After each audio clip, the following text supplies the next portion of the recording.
আচ্ছা, আজ আমার যাওয়া হলো না বলে মনটা তোমার এখন খুব ভালো লাগছে না? চুপ করেছিলাম। উষা বলল, নিজেরাই আমরা ইচ্ছে করে নিজেদের কষ্ট দেই। এই দেখো, আজ যদি স্টিমারে করে চলে যেতাম, এখানে তুমি থাকতে রঘুবাসের মতো, আর সারাদিন স্টিমারের জানালায় আমি। কিন্তু এরকম বেদনা পাওয়াটা জীবনের নিয়ম নয়। নয়? না, জীবনটাকে আমি খুব বুঝেছি। একটু হেসে বাতাবি গাছটার দিকে তাকালাম। অন্ধকারে তাকিয়ে তাকিয়ে মনে হয় আমাদের ছেলেবেলাকার মাস্টার শ্রীধর বাবু, তার আত্মা যেন দাঁড়িয়ে আছে। Hello, welcome to Monjoy, an official audiobook channel. এখানে আমরা গল্প নয়, কিছু অনুভূতি নিয়ে আসি। আজকে আমরা এসেছি একটি নতুন অনুভূতি নিয়ে আপনার মনকে জয় করে নিতে। আমাদের আজকের উপস্থাপনা বাংলা সাহিত্যের বিষাদ ও অস্তিত্ববাদের অকৃত্রিম স্রষ্টা তথা নিঃসঙ্গ কবি জীবনানন্দ দাশের এক হৃদয় বিদারক সৃষ্টি, রক্ত মাংসহীন। শুনতে থাকুন আর হারিয়ে যান অনুভূতির জগতে। রাত প্রায় 3টের সময় মশারিটা তুলে গায়ে ঠেলা দিয়ে জাগালো। উষার হাতে একটা হ্যারিকেন। আমার দিকে তাকিয়ে হাসতে হাসতে বললে, মহাপুরুষের ঘুম ভাঙবে না বুঝি আজ? আড়মোড়া দিয়ে উঠে জানলার দিকে একবার তাকিয়ে দেখলাম। মনে হয় কোথায় একটা চিতা অনেকক্ষণ যেন জ্বলে জ্বলে নিভে গেছে, তাই এত অন্ধকার আর চুপচাপ। একটা হাই তুলে বললাম, তুমি বুঝি সারা রাত জেগেই আছো? তা জিনিসপত্র ঠিকঠাক করতে গিয়ে দেখলাম এটা নেই, ওটা নেই, এটা ভুলে গেছি, সেটা না হয়নি। তারপর সব ঠিকঠাক করে শুতে গিয়ে দেখি ঘড়িতে 3টে। তাহলে শোয়া হলো না আর? স্টিমারে গিয়ে ঘুমোবো এখন। তা ঘুমোবে? 3টে বাজলো? হ্যাঁ। তোমার তৈরি তাহলে সব? কি জানি, স্টিমারে উঠে আবার না জানি কত জিনিসের কথা মনে হবে। হিমাংশু উঠেছে? না, সে সেই 10টার থেকেই পড়ে পড়ে ঘুম। যাক, একটা গাড়ি আনি আর কি। তুমি কাপড় চোপড় পরো, তোমার ভাইকেও জাগাও। স্যান্ডেলে পা চালিয়ে দিয়ে শার্ট গায়ে দিচ্ছিলাম।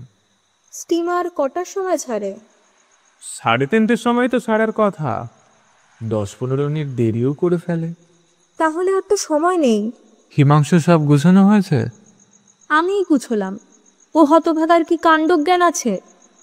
আমারও কি আছে? আমিও তো ঘুমোচ্ছিলাম উষা, বিছানাও তুমিই বাঁধলে। হ্যাঁ। বাহ, বেশ মানুষ তো তুমি। একটু আগে জাগালে না কেন? ওই যা, লণ্ঠনটা নিভে যাচ্ছে। ধ্যাত, আবার কেরোসিনের তেলের বোতল বের করো। কেরোসিনের বোতলও প্যাক করেছো? প্যাক আর কি, বড় বালতিটার ভিতর নিয়ে চলেছি। বালতিটার দিকে তাকিয়ে বললাম, ভিতরে কি জিনিস? কেরোসিনের বোতলটা টেনে তুলে নিয়ে উষা হ্যারিকেনের পেটে খানিকটা তেল ভরে ফিতেটা উস্কে দিয়ে বলল, প্রথমেই নানা রকম দেনা জাগিয়ে বাপের বাড়িতে উঠতে পারা যায় না, তাই কতগুলো খুঁটিনাটি সাংসারিক জিনিস নিলাম। এগুলো যতদিন ফুরোবে ততদিন আমার সাংসারিক নিঃসম্বলতা তাদের গা সওয়া হয়ে যাবে। এই বলে উস্কানো বাতিটার মতো খানিকটা উজ্জ্বল হয়ে হেসে আমার দিকে একবার তাকালো। হাসির ভেতরে ঢের ক্ষমা, সহানুভূতি ও চাপা ব্যথাও অনেকখানি। অন্ধকার নিস্তব্ধতার মধ্যে বুকের রক্তের গ্রন্থিগুলো কেমন টনটন করে ওঠে। বাহ, দাঁড়িয়ে রইলে যে? এই তো যাচ্ছি। তা 1 বোতল কেরোসিনে? না, সে ভয় তোমার নেই, অনেকদিন টিকবে আমার। কেরোসিনের বোতলটার ছিপি এঁটে বললাম, এই আজ তো অমাবস্যা কেটে গেল, এখন থেকে তো ফটফটে চাঁদনি আরম্ভ হবে। চলাফেরার জন্য বাতি লাগবে না। যেটুকু পড়াশোনা তা দিনের বেলা। পড়ি আর কই, আমি পড়ি না। রাতে জ্যোৎস্নায় রোয়াকে বসে আড্ডা কিংবা ঘরে ঘরে ঘুরে বেড়ানো। হয়তো জানলা দিয়ে জ্যোৎস্না মাখা মাঠটার দিকে একা একা তাকিয়ে থাকবো, তোমাদের কথাই ভাববো হয়তো। এইরকম। জীবন তো এই। বোতলটা বালতির ভেতর রেখে দেয় উষা। আমি বললাম, তারপর অন্ধকার কৃষ্ণপক্ষের রাতে বাইরে চলাফেরার জন্য বাতিটা লাগবে, কিন্তু সেই চলাফেরা কতক্ষণই বার? এই বড় বেশি হলে 5-7 মিনিট রোজ। তাও এক বোতলে আমার 15-20 দিন ঠিক চলে যাবে। কথা বললে তুমি একেবারে লেগে থাকো। নাও এখন পা চালাও দেখি। এই 5 মিনিটের ভেতর তুমি তো গাড়ির আড্ডাও চলে যেতে পারতে। যাচ্ছিলাম। শুধু একটা পাতলা শার্ট গায়ে দিয়ে চললে? শার্টের জানালা তো গুটি 25। কেই বা দেখবে অন্ধকারে। শোনো, এদিকে এসো দেখি। আবার কি? বলি, শার্ট নেই তোমার? কোথায় শীত? মাঘ মাস যায় ফুরিয়ে। হ্যাঁ, এ যেন ঘড়ির কাটার হিসেব। মাস ফুরলো, শীত পালালো, হাত পা কালিয়ে বরফ হয়ে যায় মানুষের। তুমি মানুষ না পাথর? আলোয়ানটা কোথায়? কোথায় দেখেছি মনে নেই আমার। দেখো কাণ্ড। হ্যাঁ থাক, তুমি খুঁজতে যাও না উষা। কিরকম যে পুরুষ মানুষের জাতটা! এদের নিয়ে আমাদের মেয়েদের একেবারে। লণ্ঠনের ফিতেটা একটু উস্কি নিয়ে উষা হাঁটতে হাঁটতে বলল, ভাগ্যিস মেয়ে মানুষেরা অজস্র অজস্র জন্মেছিল। ধান ক্ষেতের ধানের মতো তাদের ব্যবহার। নিজের হাত পা নিয়ে তোমরা যে কত পঙ্গু! লণ্ঠনটা নিয়ে অন্ধকারের ভেতর এই ঘর সে ঘর খুঁজতে লাগলো। দরজার ছিটকিনি খুলে চৌকাঠের উপর বসলাম, দূরে অন্ধকার বাতাবি গাছটার দিকে তাকিয়ে। 2 মিনিট পরে উঠে দাঁড়িয়ে বললাম, পেলে? কোনো উত্তর নেই। আরে বিছানার চাদরটাই বরং দাও। আমি যে কি রকম মেয়ে মানুষ তা তো তুমি চিনলে না। কথাই বলো শুধু। সঙ্গে সঙ্গে আলোয়ানটা সে আমার হাতে তুলে দিল। নাও, ভালো করে জড়িয়ে নাও। বাইরের রাত্রির দিকে এক মুহূর্ত নিস্তব্ধ তাকিয়ে উষা বলল, যা ঘুটঘুটে অন্ধকার। বাতিটাও নাও। কি আর দরকার? ওই তো তোমার রকম, চিরকালটা দেখলাম। চিরকাল? আমাদের মাত্র 3 বছর হলো বিয়ে হয়েছে। বারান্দার পাশে তুলসী গাছের দিকে তাকিয়ে বললাম, বাতি নিয়ে গেলে এই অন্ধকারের মধ্যে কি করে থাকবে? আমি এই বারান্দায় একটু হাঁটাচলা করি। এই দেশলাইটা আছে, যাও, আর কথা বলো না। লণ্ঠনটা নিতে হলো। গাড়ির আড্ডায় গিয়ে শুনলাম স্টিমার 5:30টার সময় ছাড়ে। গাড়োয়ান বলল সে 5টার সময় গাড়ি নিয়ে চলে আসবে। বাসায় ফিরে এসে দেখলাম উষা আবার খাটের উপর বালিশে মুখ গুজে পড়ে আছে। কই, তুমি কাপড় চোপড় পরনি দেখি, এতক্ষণ কি করলে? হিমাংশু বোধহয় খাটেই শুয়ে আছে। ঘুমাচ্ছে? হ্যাঁ। কেন? আমি আর জাগাইনি। চুপ থেকে বললাম, তুমিও সেই ময়লা সুতির শাড়ি আর ছেঁড়া ব্লাউজ পরে রয়েছ। কি যে তোমরা ভাই বন্ধুটি! না না, ওঠো, কাপড় চোপড় বদলাও। উষা বিছানার উপর উঠে বসে একটু হেসে বলল, গেল বুঝি রাজত্ব নষ্ট হয়ে? বাপ রে, কি যে তোমার তারা! আমরা চলে গেলেও অন্ধকারে তুমি কাকে নিয়ে থাকবে? কোথাও যাবার সময় উষা এইরকমই করে। ঘরের এক পাশে দাঁড় ভাঙা একটা 3 ঠেঙো কাঠের চেয়ার পড়েছিল। চুপ করে গিয়ে বসলাম। উষা বলল, বসলে যে বড়। একটু জিরিয়ে নি। তা 10 মিনিটের মধ্যে গাড়ি এনে ফেললে? হাফ ধরবারই তো কথা। 1.5 মাইল দূরে আসতা বল। 1.5 মাইল না? হ্যাঁ। আমার মনে হয় বেশি হবে। কোনো জবাব দিলাম না। তোমাকে গাড়ি আনতে পাঠিয়ে ভাবলাম ফিরে ডাকি, কিন্তু কে ডাকবে? হিমাংশু একটা মানুষ, তাছাড়া ছেলে মানুষ ঘুমোচ্ছিল। এদেশের পথটাও তো চেনে না, কোথায় যেতে কোথায় যায়, বিপদ। একটু চুপ থেকে আবার বলতে শুরু করলো, এমন চুপ করে রইলে যে? কি বলবো বলো? আজ আমি চলে যাচ্ছি, কোনো কথা নেই? বিরহ নিস্তব্ধভাবে উপলব্ধি করাই আমার অভ্যাস। মিলনের আনন্দকেও কোনোদিন কলরবে অভ্যর্থনা করতে পারিনি। নারীটির অন্যরকম কথাবার্তা, হাসি, দীর্ঘশ্বাসের বিনিময়, অশ্রু এই সবই উষার প্রাণের উপাদান। মানব জীবনের রক্তমাংসের মতো তেমনই সত্য উষা, কার্পণ্যহীন, সরল, আত্মপ্রকাশে পরিস্ফুট। চুপ করেছিলাম, কিন্তু চুপ করে থাকাটাকে বড় অনিয়ম বলে মনে হলো। তাই বললাম, বাপের বাড়ি গিয়ে একটা চিঠি দিও উষা। এই হলো তোমার বলবার একমাত্র কথা? অনেক কথা আছে, তুমি ফিরে এলে হবে সব। এখন তুমি বলতে পারো না? পরস্পরকে ছেড়ে কি কষ্ট, কিরকম কষ্ট, কত দিনের কষ্ট, সেসব কথা বলে এখন নিজেদের আঘাত দিয়ে কি লাভ? একটু চুপ করে বাইরের অন্ধকারের দিকে তাকিয়ে বললাম, এই রাত্রিটাও এমন মন হারা। মানুষের প্রাণ শুকিয়ে যায় কেন?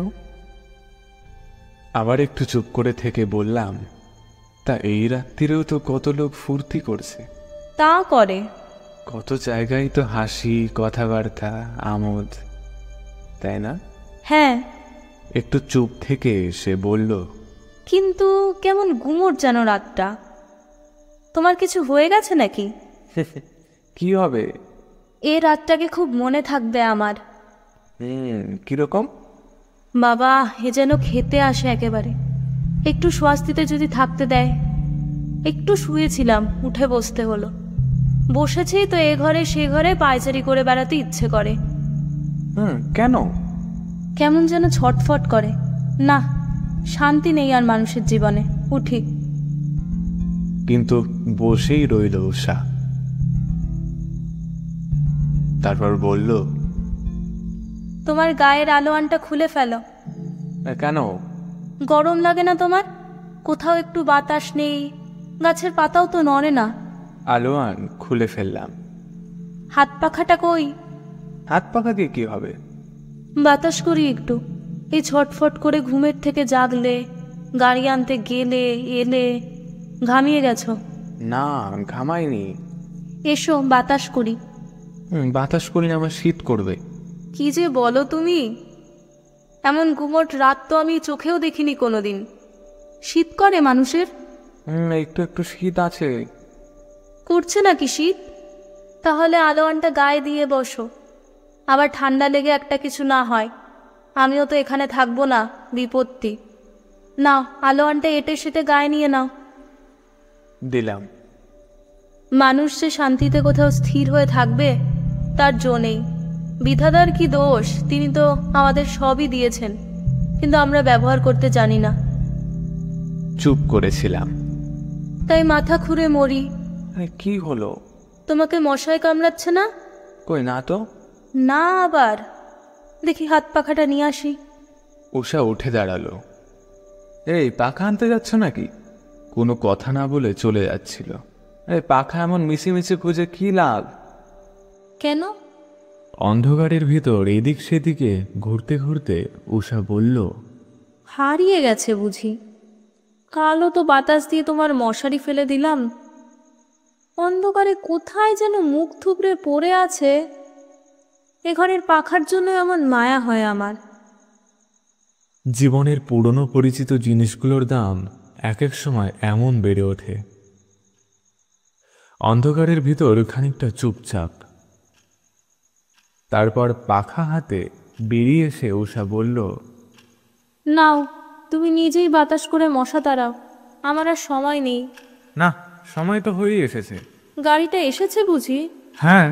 অনেকক্ষণ দাঁড় করিয়ে রাখলাম। কটা বেজেছে? টেবিলের থেকে ঘড়ি দেখে উষা বলল, 4টে। 4টে বাজলো? স্টিমার ছাড়বার কথা না? কটার সময়? সেই 3:30-টের সময় তো স্টিমার চলে গেছে। কি যে ভিজে ন্যাকড়া ধরিয়ে বসেছিলাম। কথায় কথায় কোন দিক দিয়ে যে সময় ফেসে গেল তুমিও বুঝলে না, আমিও বুঝলাম না। হিমাংশুটা তো পড়ে পড়ে ঘুমোচ্ছে। কোনো কাণ্ডজ্ঞান আছে কি ওর? দাও হাত পাখাটা। কেন? একটু বাতাস করি তোমাকে। রাত 3টের সময় মানুষকে ঘুমের থেকে উঠালাম। নাও, শো এসো খাটে। আমি বাতাস দিয়ে তোমার মশারি ফেলে দিয়ে যাই। কোথায় যাবে? বাঁধা ছাতা বিছানা খুলে গিয়ে তারপর মেঝের ওপর গড়াগড়ি দিই। এক্ষুনি তো রাত পোয়াবে। না, তোমার বিছানার পাশে বসবো? কেন? একটু কথাবার্তা বলি, হাওয়া করে মশা তাড়াই। দেখতে দেখতে রাতটা কেটে যাবে। আচ্ছা, আজ আমার যাওয়া হলো না বলে মনটা তোমার এখন খুব ভালো লাগছে না? চুপ করেছিলাম। উষা বলল, নিজেরাই আমরা ইচ্ছে করে নিজেদের কষ্ট দেই। এই দেখো, আজ যদি স্টিমারে করে চলে যেতাম, এখানে তুমি থাকতে রঘুবাসের মতো, আর সারাদিন স্টিমারের জানালায় আমি। কিন্তু এরকম বেদনা পাওয়াটা জীবনের নিয়ম নয়। নয়? না, জীবনটাকে আমি খুব বুঝেছি। একটু হেসে বাতাবি গাছটার দিকে তাকালাম। অন্ধকারে তাকিয়ে তাকিয়ে মনে হয় আমাদের ছেলেবেলাকার মাস্টার শ্রীধর বাবু, তার আত্মা যেন দাঁড়িয়ে আছে। উষা বলল, এই যে বিছানাপত্র, বাঁধাছেদা পুটলি পোচকা, ঝটর পটর এক এক সময় সারাদিন বসে এগুলো বেঁধে ছেদে গোছাতে গোছাতে ভাবি কোন চরম তৃপ্তির দিকে চলেছি বুঝি। কিন্তু কি ভুল, মনের এই ছেলে মানুষই আমাদের দুঃখ দেয়। এই ঘরদোর, উঠান, মানুষ, এইসব ছেড়ে চলে যাবার বিড়ম্বনার কথা ভাবছিলাম এতক্ষণ। স্টিমারটা এখন অনেক দূরে চলে গেছে।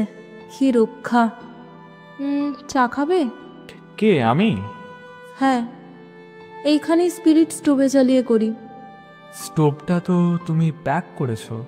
একটা কাগজ মুড়ে ওই বড় বালতিটা লটবহরের ভেতর রেখে দিয়েছি। মিছিমিছি বের করে কি হবে? বাহ, জিনিসপত্র সব বুঝি বালতিতে পড়ে থাকবে? যাওয়া তো হলো না। মিছিমিছি কতগুলো স্পিরিট খরচ করে কি লাভ? যাচ্ছ তো 8 বোতল স্পিরিট নিয়ে মোটে। স্পিরিট আমি একদম না নিলেই পারতাম, সেখানে স্টোভ স্পিরিট নিয়ে কি কাজ? তা মাঝে মাঝে লাগতেই পারে। কিসের মারফত? চুপ করেছিলাম। উষা হাসতে হাসতে বলল, তবুও আমার কোলে যদি একটা ছেলে থাকতো, স্টিমারে স্পিরিট স্টোভ জ্বালিয়ে দুধ গরম করে খাওয়াতে হতো বটে। ছেলে পিলের সুকার পেলাম না, আমাদের দুজনের মাঝখানে এই শূন্যতাটা রয়ে গেল। তারপর খানিকক্ষণ চুপচাপ। তারপর চা করতে চলল। আমি বললাম, দেখো তো ঘড়িতে কটা বেজেছে? 4:15। তা কোথায় চললে? যাই, চা করে আনি, দুখানা লুচি ভাজি। বাপের বাড়ি থেকে যখন ফিরে আসবে তখন তখন এসব হবে আবার। এখন তো সময় নেই বেশি আর। উষা হাঁটতে হাঁটতে থমকে দাঁড়িয়ে বলল, তার মানে? আজকাল 5:30টার সময় স্টিমার ছাড়ে। কে বললে? গাড়ির আড্ডার থেকে শুনে এসেছি। হঠাৎ মুখ চোখ বসে গেল যেন উষার। ধীরে ধীরে সরে এসে খাটের এক কোণে এসে বলল, কি বললে? স্টিমার আজকাল 5:30টার সময় ছাড়ে, নতুন নিয়ম হয়েছে। কবের থেকে? কবের থেকে তা তো জানি না, হয়তো 6 মাস ধরে এরকম চলছে। 5:30টায়? হ্যাঁ। তা তুমি আগে জেনে এলে না কেন? ঠিক সময়ই তো জেনে এসেছি, এখনো তো 1 ঘন্টার উপর সময় আছে। আমাকে কেন তুমি জোর করে পাঠাবেই? এই তোমার রকম? বাপ রে, গলা টিপে পাঠানো যেন। একদিন হয়তো আমাকে খুনও করবে, তুমিই করবে।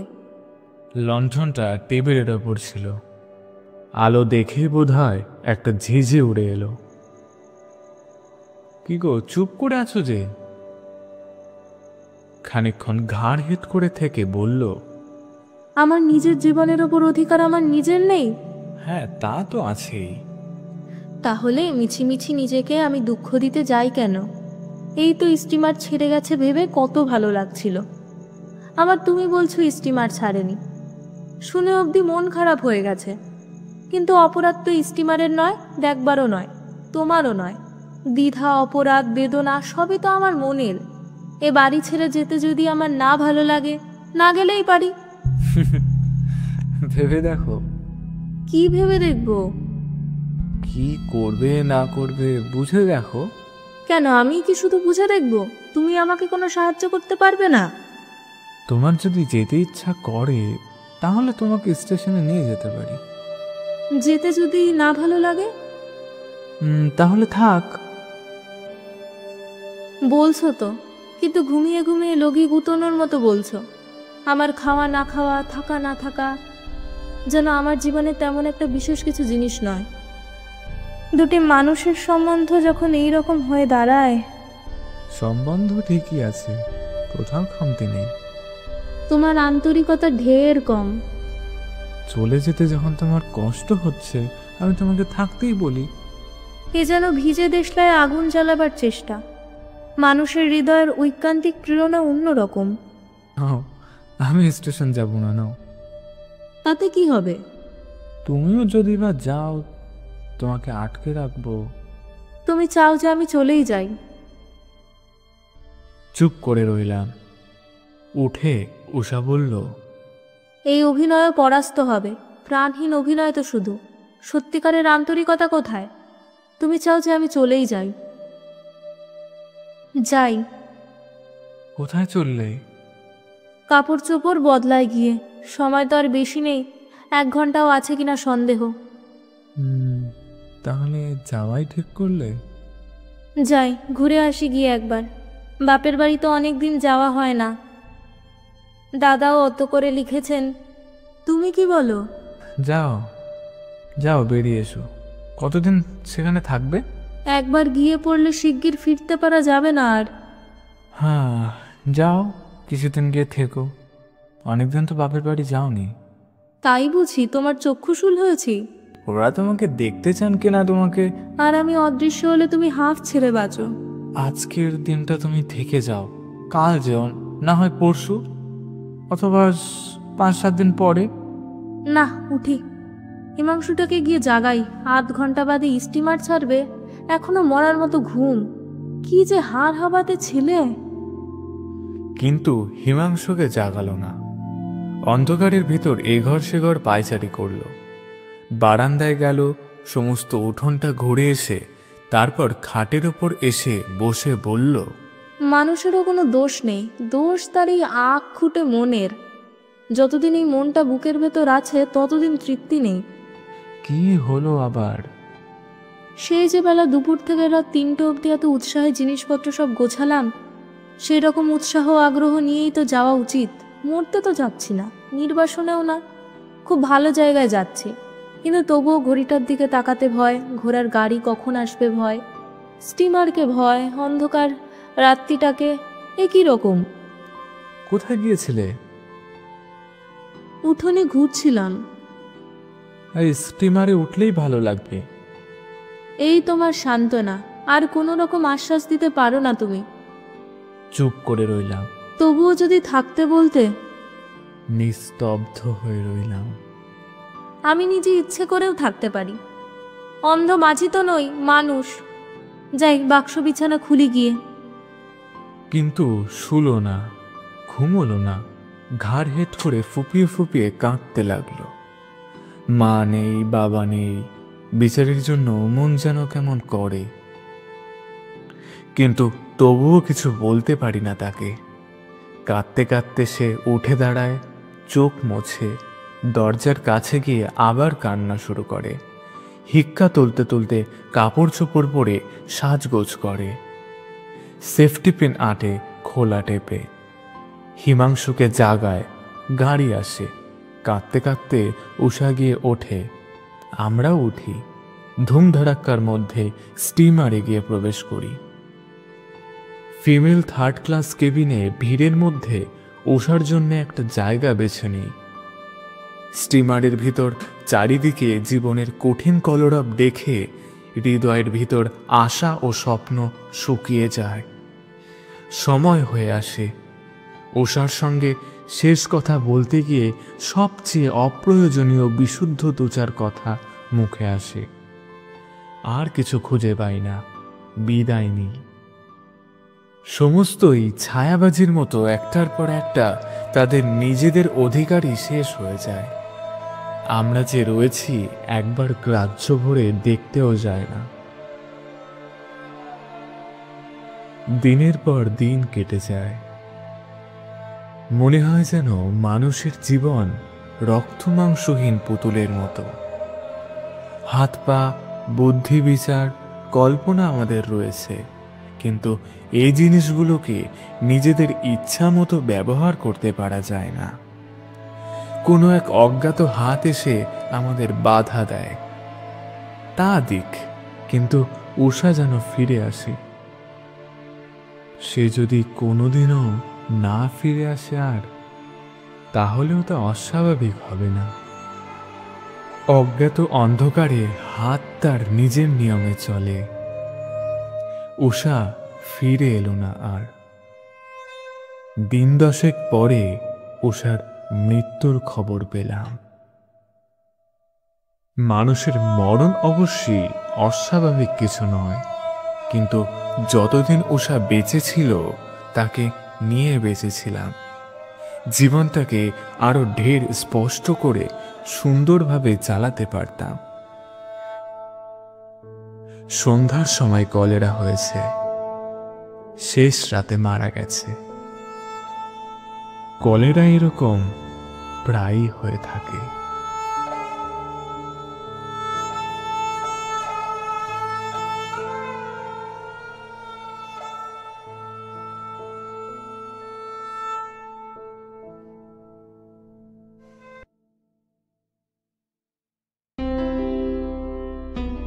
আজকের গল্প পাঠে ছিল রূপঙ্কর, উষার চরিত্রে দেবনীতা, গল্পের সূত্রধার এবং আবহ সঙ্গীতে নীল। শেষ হলো রক্তমাংসহীন। যদি আমাদের প্রচেষ্টা আপনাদের ভালো লেগে থাকে তাহলে অবশ্যই লাইক এবং শেয়ার করে আপনাদের বন্ধুদের কাছেও পাঠিয়ে দিন এই নতুন অনুভূতি। And do not forget to subscribe our channel Munjoy official. এখানে আমরা গল্প নয়, কিছু অনুভূতি নিয়ে আসি।